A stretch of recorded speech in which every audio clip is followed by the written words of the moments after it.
Hello, everyone. It is I, Dark Symphony 777, back from a very, very lengthy hiatus. To be honest, I wasn't the most confident.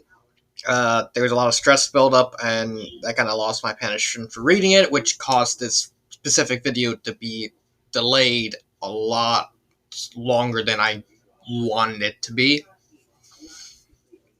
And right now, I'm trying to build up the confidence again to do these videos again because I at least want to try and be a good person and help and not be a failure. I don't want to. Sorry, I'm getting ahead of myself. Okay, focus. I am back, and after over a year of not working on this because there was so much other stuff to do, it is the mole. Saboteur Island Introspection. Oh, this has been such a long time coming. I've been had this on the back burner for so long, and now I finally have the chance to do this video. This video is going to be very different from my regular reviews because I'm actually going to be spoiling pretty much everything. So I greatly encourage everyone who finds this video to click on the link to the story. I'll leave the link to the story in the description. Please read it before watching this video because there will be tons and tons of spoilers for pretty much everything. As well as make sure like the video, subscribe to the channel, click on that bell for notifications, and leave a comment in the comment section below on how you think I did, because again, I'm going to be rusty for this video. Huge undertaking. So, let's start from the beginning. Everyone knows what the mole is. The Netflix, at the time of this writing, just finished their new season of a new mole. And this story, written by Chris Etchers, is very, very monumental. I actually prefer this story over the previous story, Trader Abroad, and the final story in the trilogy, Agent's Elevation, because I honestly think it's the perfect blend of character development and character arcs, as well as focusing on the story. Because Trader Abroad only focused on the story to the point where the characters aren't really there. And when we get to Agent Elevation, you're actually going to see that reversed. But this one is the perfect blend of good character writing, as well as lots and lots of fun understanding everything. And I actually had a lot of fun going through the story. I got my notes right here, so it help me keep track. But this one's going to be structured differently from Trader Abroad because this one actually has a focus on has a dual focus on the game as well as the characters. I won't have to repeat what I'm going over with the history of the mole and how Chris Etchers' Trader Abroad actually influenced fanfiction as a whole. Go watch the review. No, not the review. The introspection of Trader Abroad when you get the chance for that. But as a Cliff Notes version, how the mole works is there's going to be a group of characters. All of them are going to try and compete for and complete various challenges to earn money for a group pot that is going to be given to the overall winner. However, one of those contestants is the mole, a person hired by the host and the development crew to basically do two things. One, they must sabotage the rest of the players. I'm saying characters as because it's a story. So bear with me. I'm going to be mixing those up a lot. The mole will be sabotaging all the other players to basically prevent money from being made into the pot. Rule number 2, they cannot be caught by the other players, otherwise, they're a mole. They're not supposed to be caught. I remember there was actually, when I went through the TV trope section of the mole, I remember reading that one of the mole characters, a girl, actually got caught in the middle of sabotaging by one of the players, and that player actually ended up winning the whole thing because since he caught her being the mole, he's like, well, I don't have to focus on anyone anymore. But yeah, that's the main gist of the mole. Nine of the players want to win money. The 10th one wants to stop them from winning money. There's that.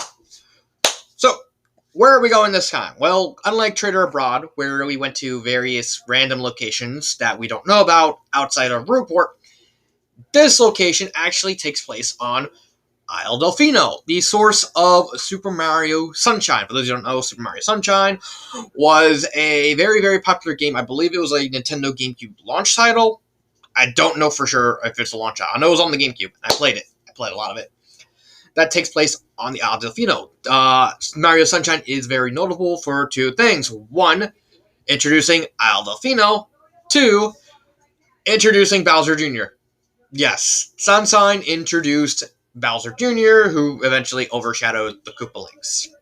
And then, promptly, as we're going to find out in Agent Elevation, got overshadowed by the back. Massively. But, yeah, that's Isle Delfino. Everyone loves Isle Delfino.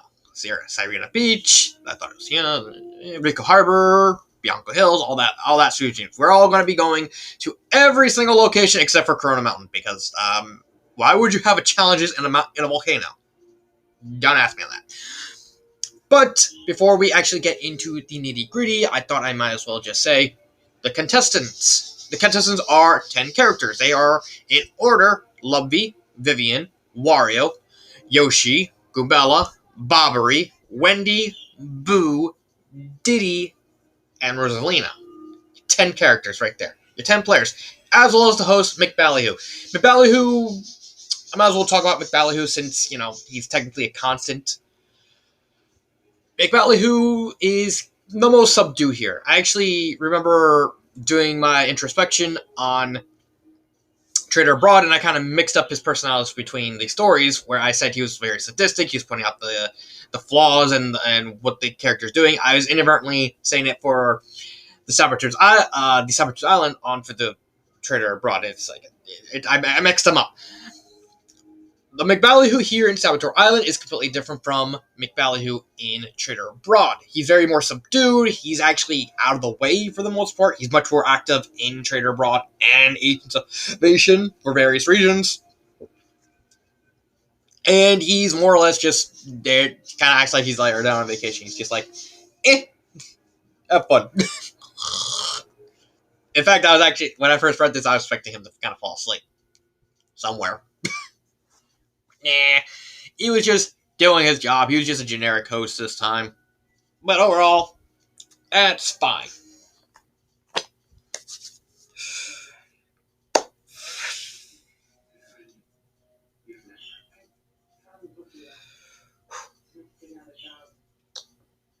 Get on my thoughts before I get into it. Let's see. Oh yeah. So, there is an overarching theme between the players in Saboteur's Island and the players in Trader Abroad. In Trader Abroad, most of the characters, well, pretty much all the characters, they pretty much had fun.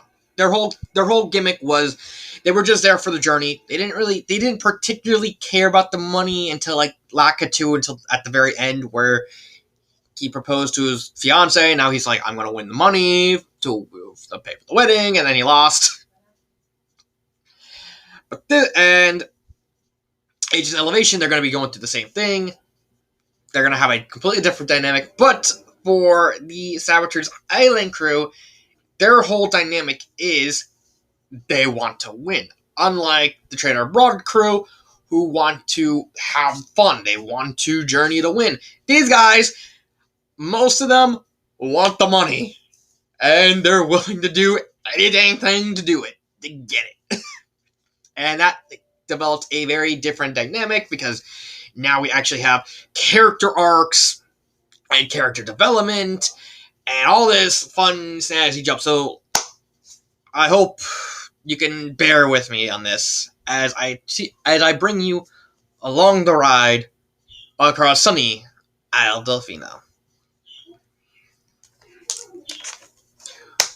We start for the very first challenge. They wake up.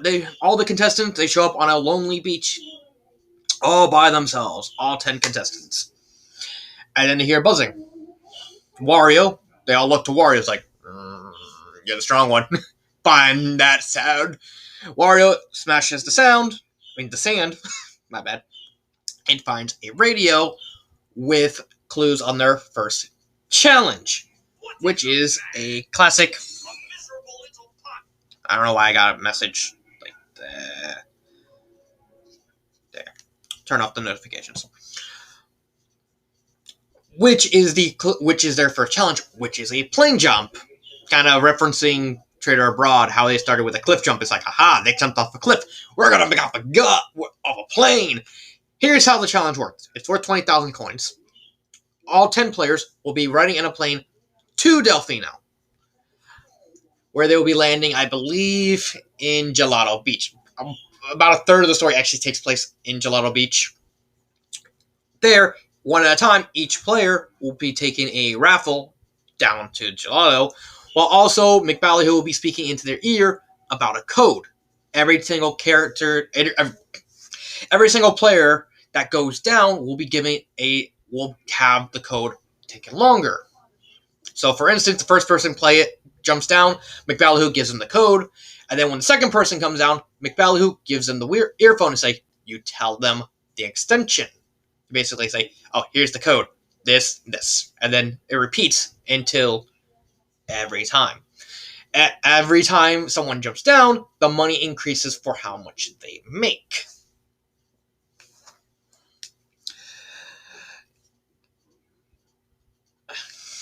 As a balance, they, as a balance, that they have to remember more and more as more people jump.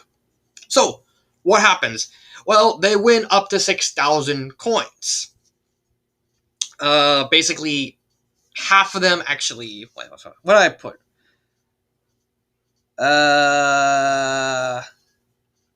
Yeah. So it comes into two parts. Every time when someone jumps, they get the 1,000 coins. But if they remember the code up to the 10,000, then they get an additional 10,000. So they only win about 6,000 coins total. What happened?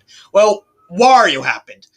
This is actually going to be a running theme across the story involving Wario. I'll talk more about it when I talk about Wario when I get there. But Wario mixed up some details. Wario inadvertently mixed up some of the numbers. Again, this actually is going to play a part in the larger overall story. Like I said, I'll talk about it.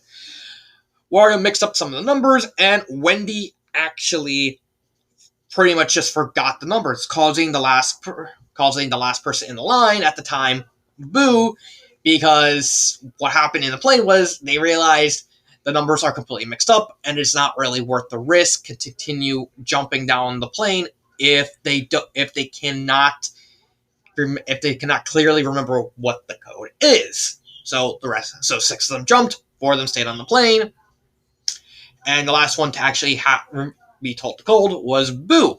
Boo got it wrong, and he lost about 6,000. They lost about 14,000 coins.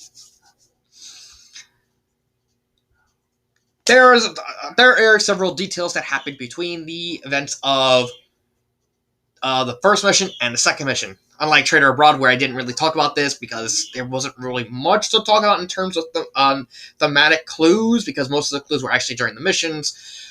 There is actual important stuff that happens between the missions, so I thought I'd bring up any important stuff that comes here. The first interesting thing that happens is Lovey. Now, again, this is going to be a running theme about this story involving Lovey. Lovey is very, very perceptive. In fact, you can make the argument that Lovey is actually the main character of this story. Hint, hint, spoil, spoil. So they go to Delfino Plaza, and they go into a location called the Durian Cafe. Lovey spots 3 durians hanging around, and she notices that no other table has these clues. So what happened was, McBallyhoo takes out the journals. Lovey asked McBallyhoo, is there any reason we can't take a specific number journal? Because all the journals are actually numbered between 1 and 10. McBallyhoo actually shrugs and said, yeah, you can take whichever one you want. Lovey takes journal 3. What does this do? This actually is going to play a big part in the second mission. I'll talk about that when I get there. Second thing that happens, Wario and Boo team up. Why is this? Well, Boo's entire character in the story is that he was the only one who watched the events of Trader Abroad. So he actually has foreground and experience actually knowing how the game works. Unlike everyone else who's actually joining the game for the first time, Boo was watching the first season, knows what's going on. However, this is eventually going to bite him in the butt. Just wait. Second, each of the characters are assigned rooms. I honestly, looking back, I don't know why I brought this up. So, ignore this one.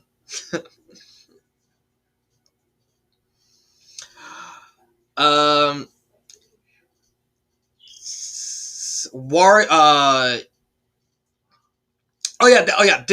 room thing is actually important because of a certain thing that happens a little bit, where Wario being by himself because since there's 6 girls, 4 boys, 3 of the girls kind of get their own room, and Wario kind of gets by himself because he's Wario, and they interview him. And this actually gives a great character moment for Wario, establishing his character. He basically acts like Wario. He acts like a gigantic jerk who only wants the money. Even saying that, oh, well, we lost some money, but who cares? We're gonna win more of it. Now shall buy Cheesecake Factory that I own. And the final thing that happens between missions 1 and 2, I keep mixing up missions and episodes, stuff like that, because it's so confusing with the numbers. Boo tries to hide any possible info. Again, this is going to come into play when it bites him in the butt. Which now leads us into going back to Gelato Beach for mission 2, bag saving. Here's how the mission works. All their bags of belonging are stuck in the ocean on Gelato Beach. Each of the characters are going to be sequestered into teams. There's going to be one person who's going to be sorting all the numbers between them, which, surprise, surprise, it was Lovey who got that job because she correctly guessed there was 3. She grabbed Journal 3. There's more to that, but we'll get to it. There's going to be 3 swimmers. They are Bobbery, Wendy, and Kubella. They're going to be tied to parasols that require specific codes that the other 3 teams need to communicate to Lovey so she can unlock them.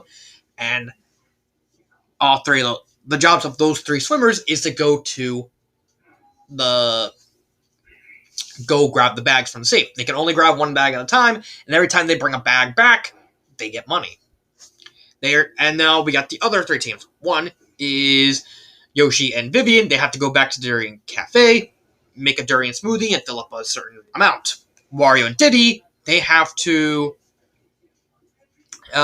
capture lobsters in order to find code, because all the lobsters have numbers on them to get. They open one of them. And then finally, we got Boo and Rosalina, who have to go back to the hotel and find a certain code to do that. So, got that. So, what happens in this chapter? Well, a lot of things actually that actually make this specific mission pretty dang important. First thing, there are 12 bags, but there's only 10 There's only 10 players. Well, one of the bags is full of money. Basically, they grab that, they get extra money. But second, one of the bags actually has Blooper from the previous story inside of it, making a cameo. Well, what's his role? Well, his role in the story is that when he's caught and let go, since he's a blooper, so he can basically survive underwater if he wanted. Blooper, when he's caught and brought back to the beach, he basically communicates to the person who gave out the codes, i.e. Lovey. And play the part. Blooper takes Lovey to the side and offers her a chance at an exemption. For those of you who don't know what an exemption is a piece of paper that if you win it, basically guarantees you to the next season. It's basically a get-out-of-jail-free card. you're going to be safe no matter what. Granted, if you're a mole, don't really matter. Lovey takes the blooper up on the offer. The offer is simple. Take a knife, go out to the sea, and sink one of the bags. You lose money, you get the exemption. Lovey, unhesitantly, takes it. She takes the knife, swims out, sinks Diddy's bag, sinks under the water. But what about the rest of the money? Well, Bobbery gets the cash bag, but we do have a specific problem. Everyone was panicking so much. What it involved wanting to save everyone's bags that they brought in two at a time. Blooper was the only one, not Blooper. Boo was the only one who actually paid attention, saying you're basically breaking the rules. This is something he did at the hotel, where he actually did something very illegal by basically violating hotel policy and basically ruffling around behind the concierge desk. That is technically an illegal activity. Granted, it's not going to play a factor. It does actually become a plot point in Agents of Elevation because something like this happens and the player gets caught. But this one, it doesn't really matter if Boo does anything really illegal because he's specifically looking for the code, and thus it don't really matter in the long term because, spoiler, Boo is the first eliminated. But that's not it.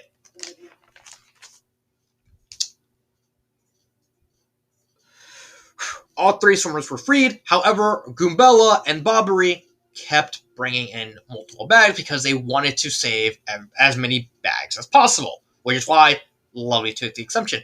Big thing of Lovey's character is that she's very pragmatic.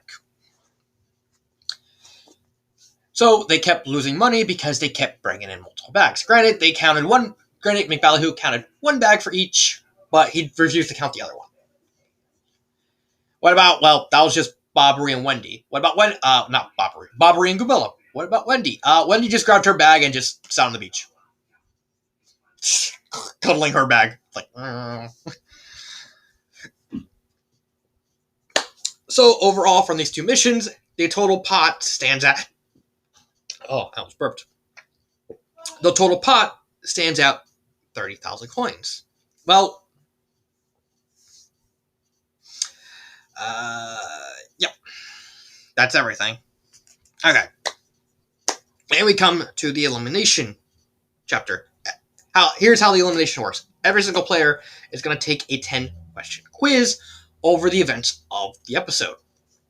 They must answer who they believe fits the mole, and the person who knows the least about the mole is executed. The person, I kind of already spoiled who got eliminated. It was Boo. Well then, why did Boo get eliminated? Well, it's because Boo was kind of comparing his situation to the events of Trader Abroad. A big thing about Toadette in Trader Abroad is the fact that she hid behind Peach the most of the story. It was eventually revealed that Blooper and Luigi were actually not in the know until after Peach gets eliminated, because Toadette hid all of her moley activities while hiding behind Peach, which led them to kind of slowly protect Peach. But again, they didn't particularly care at the game. What Boo was thinking was, well, Boo actually thought Wario was the mole, because he thought with teaming with Wario, he could simply play along, play the Peach to his Toadette. That bit him in the butt. Granted, even if he did survive, he probably would have gotten disqualified anyway for technically doing an illegal activity. Again, this is going to be an actual factor in Agents of Elevation when I get to that story. But here, he didn't last long enough to really matter. But I bet you, if Chris Etchers did leave Boo long, Boo probably would have got some kind of consequences. But Boo's elimination also marked a very, very shocking moment, because think about it. He's the expert of the mole. It would make sense for him to at least last a little bit. No, he's lasted the shortest because his expertise bit him into the butt. That's a big thing with the mole. always expect the unexpected. No amount of experience will get you prepared for this type of game. So, we move on to episode 2. And this episode is going to be really important because, spoiler alert, someone's going to find out who the mole is in this episode. Not going to say who, but someone is. We start out with a big old mission that takes about half the chapter long. It is the Island Bash. Here's how the challenge works. All the teams are split into 2 groups. There are going to be the people who are giving out the money. No, 3 groups. People who are going to be giving out flyers to attend a party on a little island. There are going to be another group who is trying to get money for an auction on the island. And the final group is going to be setting up the island. So the groups are as follows. The people setting up the island are Wario and Bobbery.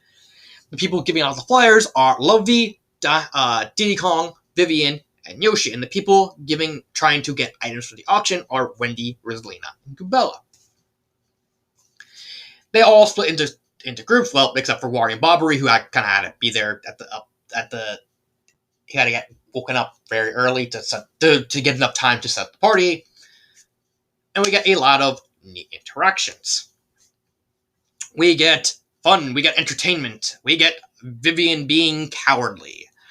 Oh boy. And eventually the party set up. And the rule, in order for them to get money, they have to do 2 things. One, they have to make enough money. That's basically it. The auction can help them. But they have to make around 750 coins. However, they get 10,000 immediately if they at least make half. So basically 10,000 for one half, 10,000 for the other half. So what happened? Well, they make at least 10,000 because they at least get half of the coin. But a couple things did happen. One, several players, several of the party goers, the Pinatas and the Nokis, actually leave the party because during the party, one of the tables breaks down. And everyone wonders what's going to happen. Another thing that they lose is Diddy Kong immediately pisses off everyone by being, insensitive because he, pulls up some sandals. It's like, these were owned by Pinata Queen. And, it's like, the Pinatas look at Diddy. It's like, no, he's joking. Okay. They're nice sandals anyway. But the biggest thing that costs them money is a big part from Goombella's stupidity. When they're getting gift, they have to be given willingly, which means they cannot spend money. They cannot barter. What happened is they go to the boathouse, and Wendy sees a dolphin statuette.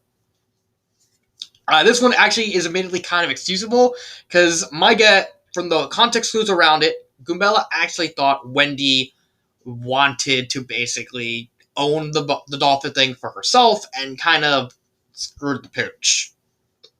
So she gave the red coins to the boatkeeper and got it. She tried to excuse this for bartering because she didn't technically buy it. She traded it because it's still technically part broken. The only other thing that interesting happened was right before they actually went to the island. One of the Nokis actually realized he didn't have coins. Lovey wanders by him, drops the fee in his hand, and winks at him. McBallyhoo sees all, he knows all. However, McBallyhoo has to yield to Lovey because Lovey correctly points out, it's like, it was never mentioned in the rules that I couldn't give money to someone as an act of goodwill. Again, playing that pragmaticism. She understood the context clues, and she bent them. We're going to be seeing a lot more of this as the story goes on. Because, come on, it's actually pretty impressive that someone pulls one over the host.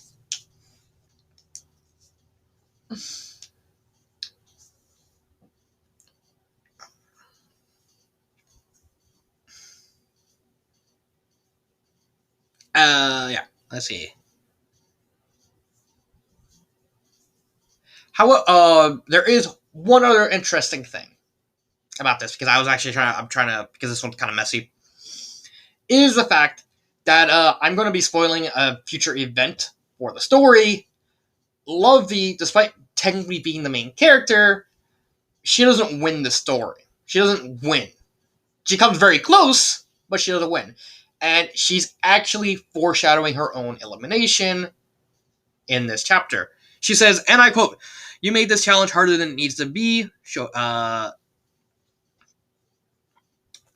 wait, not eliminated. She foreshadows getting losing this challenge. I don't know what. Yes, okay, I'm gonna say it. She does get eliminated. There's gonna be a reason for it, but I was kind of writing this specific page at work. Bear with me. What happens is they're on the boat ride to the island for the party. McBallyhoo and Lovey are talking, and McBallyhoo talks about some of the rules. Lovey realizes that they weren't going to win the challenge because McBallyhoo made it way harder than it had any right to be, and she was kind of in that, and so she was kind of. Hence why when they counted that they lost, everyone was shocked except for Lovey. She was very resigned because she knew they were going to lose. They weren't going to get all the money. It's actually going to be a running theme along the entire story, where for the most part, almost every single challenge is going to have very incremental amounts of money that kind of add up, and they always lose some of that. Spoiler, it's the mole. But like I said, someone does know who the mole is. I won't say who, but they do.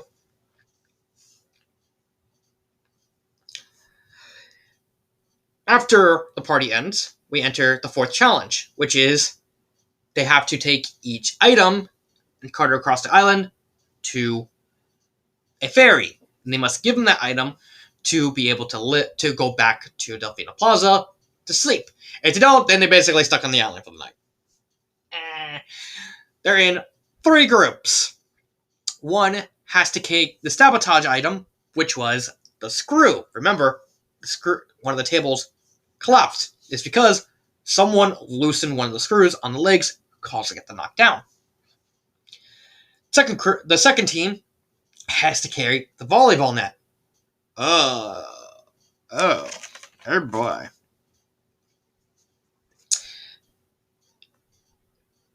And the third crew has to carry the dolphin statuette that Goombella bought. That's it, yeah. And they win money based on how many people get there. But along the way, there are sensors.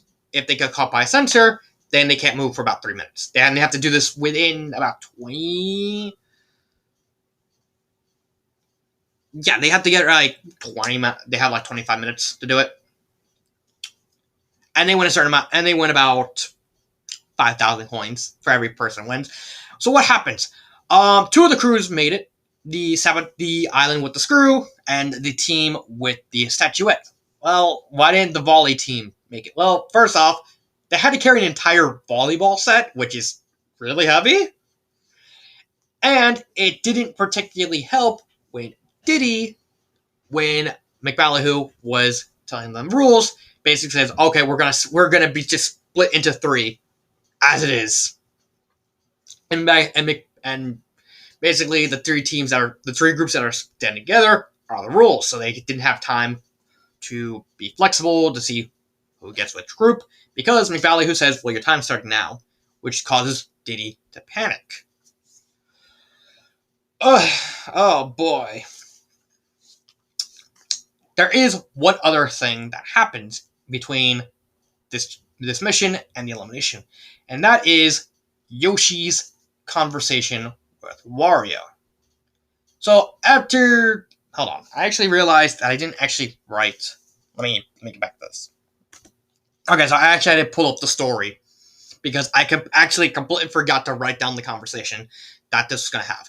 So the context of this conversation is that Wario confronts Yoshi over who might have sabotaged the table, because when the table collapsed, Yoshi was waiting plates. He is a waiter. He has experience in the food industry, so when they were serving out food, he was waiting the tables. And when he put one of the food on the table,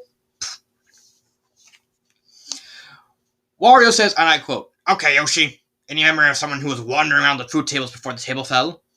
Yoshi looked to the sky. His memory trying his best to remember. Recollect. I don't know. Maybe if I had a photographic memory. Someone for sure unscrewed the table. The table couldn't unscrew itself.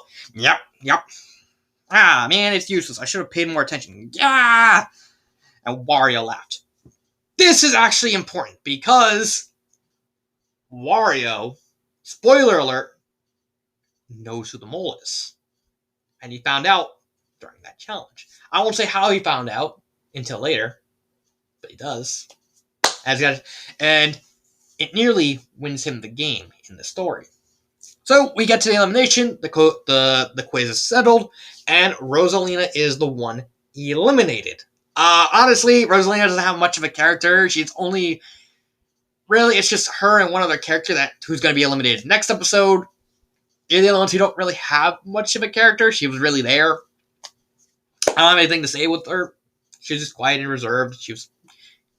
Rosalina. Nothing to say about that. We move on to episode 3 with a pair of challenges. The first one is the 1, 2, 3 BLT challenge. This one takes place in Rico Harbor, where a group of 3, Yoshi, Wendy, and Wario, must complete a group of challenges to basically make a BLT sandwich. And then eat it. It's that simple. Yoshi must find a key inside that, I have no idea what it's called, but it's if you ever played Super Mario Sunshine and you went to Rico Harbor, there's this large yellow thing that has the shine sprite. And this story is full of tomatoes, and Yoshi has to find a green tomato, which has a key inside of it. And he finds it, but for every tomato he steps on, the team, that challenge, they lose money for that challenge. He does it, he drops the key to Wendy, who goes to a sub, and has to answer a riddle to get some lettuce. And basically, she does. She gives it to Wario. Wario's challenge is he must navigate the blooper surfing obstacle course. Yes! I love the fact that the author referenced this challenge because honestly, this challenge was very fun. Including a little comedy montage of Wario constantly failing and everyone laughing at him. It's like, but he does, and they win the challenge. Granted, Yoshi does cost them some money by stepping on some tomatoes, and we actually get a very hilarious moment where McBallyhoo says, well, you could eat the sandwich, but you won't get an exemption. What do I do? Simple. You throw the sandwich in the water, you get it. But there is actually a very key moment over why Wario chooses not to earn the exemption. Why? Well, he said it himself in the story. He doesn't need it. Because, again, he knows who the mole is. He doesn't need something he already knows for sure. So, after some cajoling from teasing Wendy, Wario eats a sandwich. Yum. And they win the money. Granted, they don't get all the money because, again, Yoshi stopped on some money, on some tomatoes, cost us some money. The other challenge is called Cocomero Corretto on Gelato Beach. Yes, they're back to gelato. This is the challenge between the rest of the group. They must decipher Italian challenges. Honestly, this one actually based off the watermelon challenge from Gelato Beach on Mario Sunshine. Again, it's a great implementation of actual game mechanics of Mario Sunshine. Lovey and Bobbery must fill up some water and pour them on these buds that explode into shapes. And then, in one of them is a paper. It's an Italian phrase. They must decipher it, give the information to Lovey and Diddy for a location of which watermelon to get. And then Diddy and Vivian must push the watermelon too near to the Shake Shack, where Goombella must use a controller to basically move the watermelon into the shack. For every watermelon they get a certain amount of money. However, one of the watermelons has an exemption in it, which Goombella is offered. McBallyhoo says, well, basically, if you get this exemption, you basically push the watermelon into the water. Not only do you not get any money for that watermelon, but you get watermelon for all any watermelon that were previously caught. Gumbella tells McBallyhoo to stuff it. She's like, no, I ain't getting this. However, the exception was grabbed by Diddy. Yeah. Yes. Diddy spots the thumbnail because McBallyhoo says, well, since you denied it, well, if anyone finds it, they can get it. However, money from the previous watermelons will not be counted for that if they find it, which Diddy did. Diddy brags around with the exemption, and they managed to get the last watermelon. Oh boy.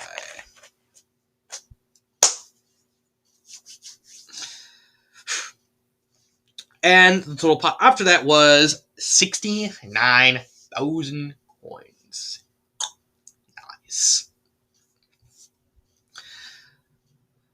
Okay, so yeah. Okay, so the two assumptions were the whole thing. So, like I said, I'm rusty at this.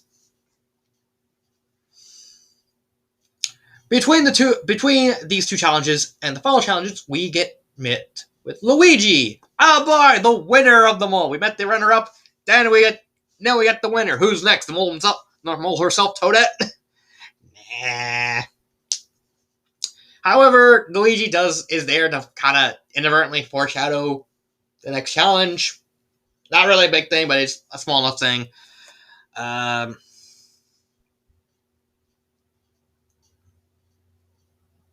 then Lovey, and then there's a big thing that happens between Lovey and Wendy. So basically, they're sharing info.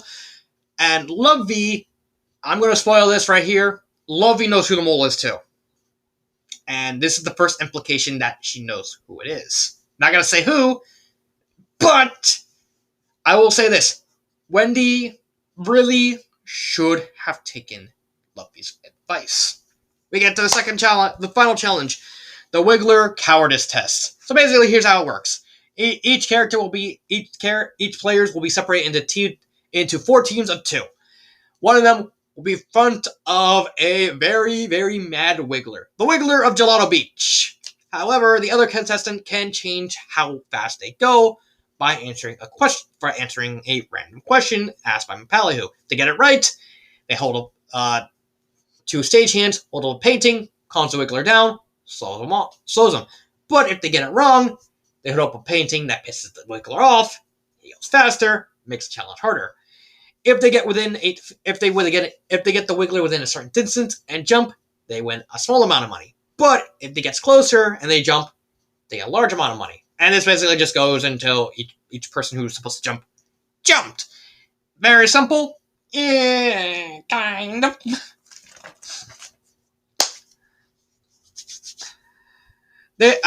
Out of the potential money they won, Yoshi, only 8,000 was won. So what happened? Well, Yoshi managed to win 5,000 coins by jumping from the second hand, but Bobbery inadvertently mistimed his jump, only getting the first one, which got him 3,000. What happened to the other 2? Well, Diddy got hit and actually had to end up in the infirmary for a little bit. And Lovey took one look at the Wiggler and went, nope, nope, refused, didn't even bother. They all kind of just frowned at her. It's like, oh,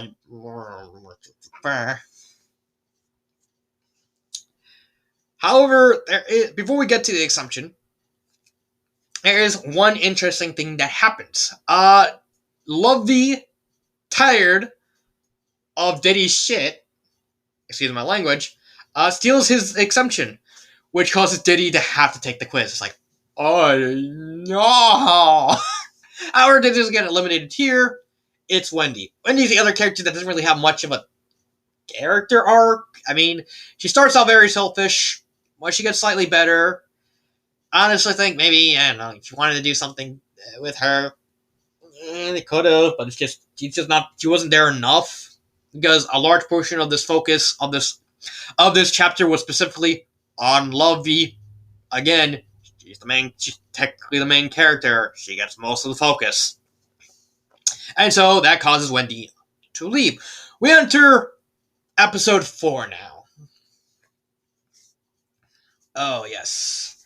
And we're going to Pinna Park, where we get certain interesting info that is not really relevant to the story, but it is an interesting note that I do want to bring up with like a sense of continuity issue. This story was kind of made with the fact that the events of Mario Sunshine actually happened. And so at the beginning of the story, we find out that the Yoshi in the story was actually born in Pinna Park. This is actually a reference to Mario Sunshine, where the Yoshis actually are introduced in Pinna Park. You actually have to beat Bowser Jr. and the Mecha Bowser to actually gain access to the Yoshis. However, it wasn't actually revealed that Bowser Jr. actually made those Yoshis because they're made of paint. Oh, is this Yoshi made of paint? I don't know. I just thought I'd bring it up. It's an interesting little factoid. No bearing on the story at all. But we're in Pinna Park for this specific challenge. The Race of the Rides. This is actually a very creative challenge. Each team, there will be 2 groups, 5 against 2. The 2 are Lovey and Yoshi, and the 5 are the rest of them. It is a race. Basically, all the 5 contestants are going to be riding on the roller coaster scene that you ride during the Bowser Jr. fight in Mario Sunshine, answering questions. They must answer a total of 21 questions before Lovey and Yoshi ride for the rest of the rides in Pinna Park. Well, then, what do they do? What will happen if they win? Well, if Lovey and Yoshi win, they get exemptions. Oh yeah, Chris Etchers is going to look happy with the exemptions. However, and honestly, they win. What happens during the group of 5 is the reason they lose is because for some reason their headset, because they have to actually answer the questions while on the ride, so they get a little headset, it broke down halfway through their side of the thing. And they start blaming everyone. Wario blames Goombella blames Diddy, Diddy blames Yoshi, blames everyone, and Vivian's is like, Vivian and Bobbery are like, but Lovey and Yoshi, they get the exemptions. You know.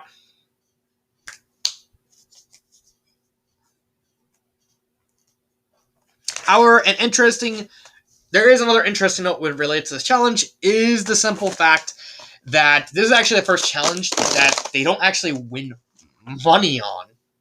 Because again, most of the challenges are small incremental groups that kind of add up. So this was the first challenge that actually had a net sum. You either win it or you lose it. The next challenge. Who can you trust? Or ride relative, however you want to say it. This is actually a reference to the previous story where they had a challenge that allows the contestants to possibly meet relatives to hang out with them for the rest of the day. All of them get to meet their loved ones. Basically, what happened is all of them are gonna say, who's the person you trust the most?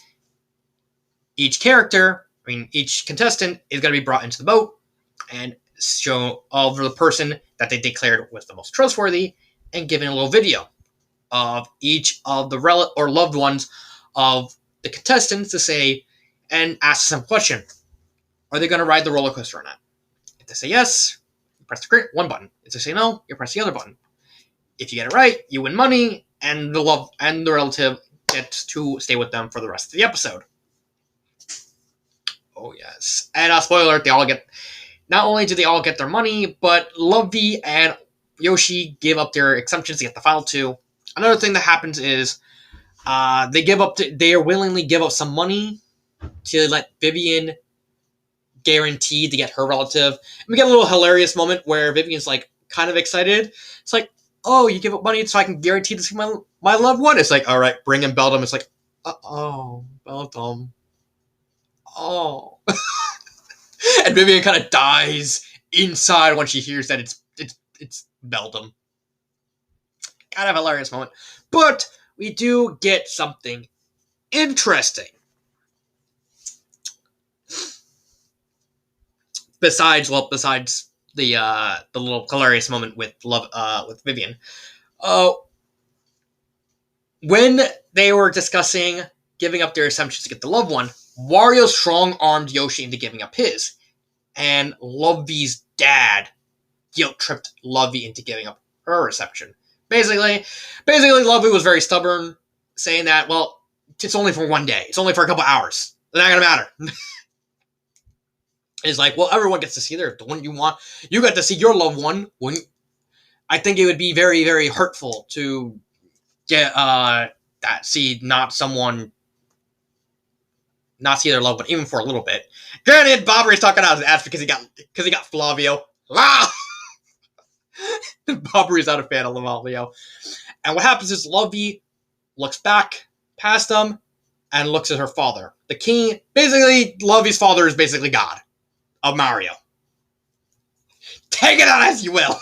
And all he does is just nods at her, like basically signaling, do it. Just be a better person.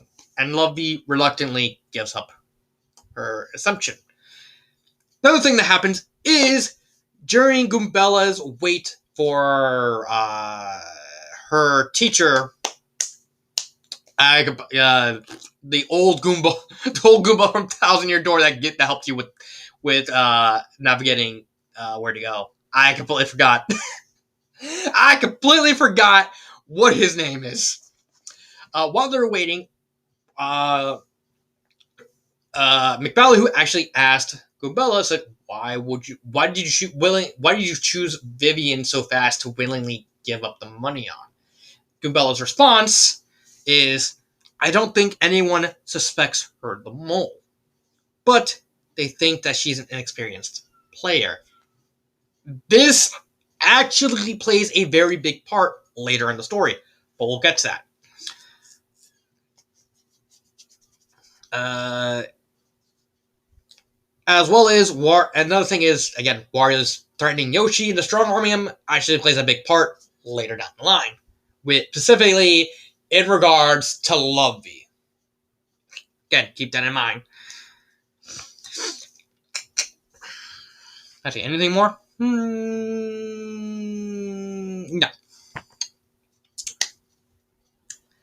There are three things that happen before the assumption. First thing is, Vivian accidentally reveals that her journal is blank. This is more significant than you might think. Second, Lovey and Wario start to really, really despise each other. It's this part that they really, really start to despise, like absolutely horrendous each other. And finally, we get a small moment with Lovey by herself. Why? Well, during their conversation with their loved ones during dinner, Lovey confides in her father that she doesn't know who to trust. Her father responds, believe, consult the cards. Who do you trust? And Lovey, we get a little moment, Lovey herself shuffling cards. For the 4 kings and a single ace. The ace is drawn, but we never know what the ace is. For those of you who don't know, Arcana is separated into 4 categories. They are the Pentacles cast, the swords, the wands, and the cups. We're never told what the ace is, because that ace is actually very important. Keep that in mind.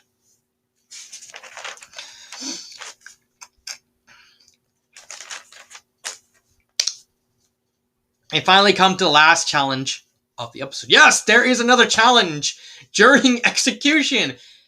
Execution roulette. When I first read this story, I will confine that when I started reading this, I didn't think this story was that great.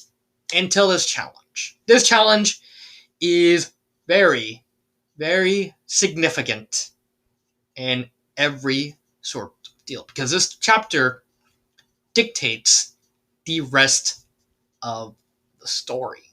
And after this challenge ends, this is where we're going to conclude part 1.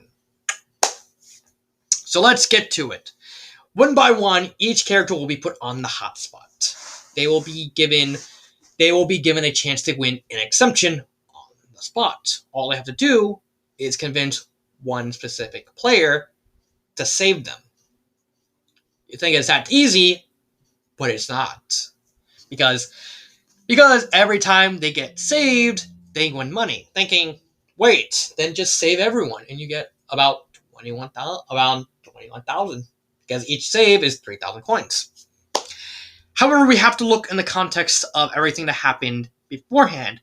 Most of the contestants despise each other because of what happened during the Ride to the Races challenge with the speaker going out. Everyone's tired of Diddy for him constantly making orders and picking teams against everyone's will. Everyone's mad at Gabella for being an idiot, for being a show-off. Wario and Lovey completely despise each other.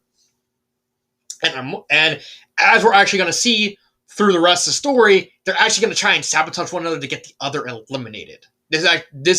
And so they're perfectly willing to get the other one eliminated because, spoiler alert, Wario and Lovey, they both know who the mole is, and they know the other knows who the mole is. So they're literally gonna try for the rest of the story, starting from here, to deliberately try and get the other gone. Yes, that's significant.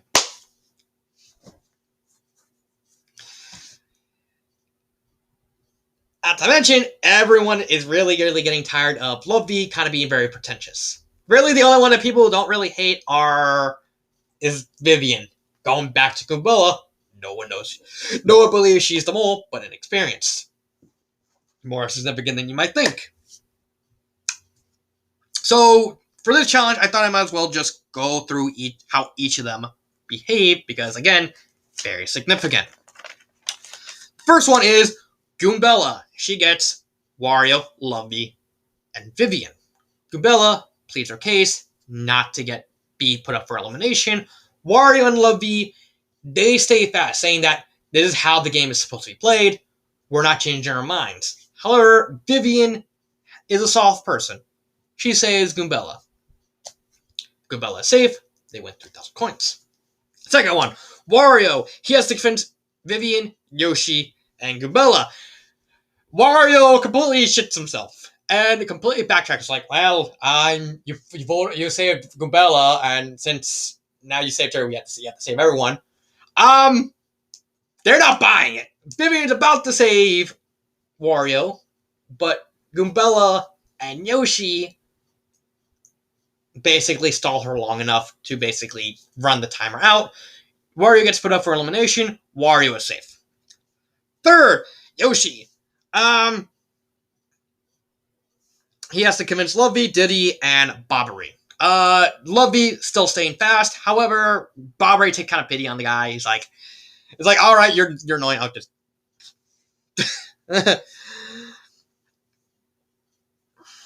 But after letting him sweat, it's like, I'll do it. The fourth one, the most significant, Lovey. She has to convince Wario, Goombella, and Diddy. Lovey makes a very half-hearted attempt. As I say, oh, can you save me?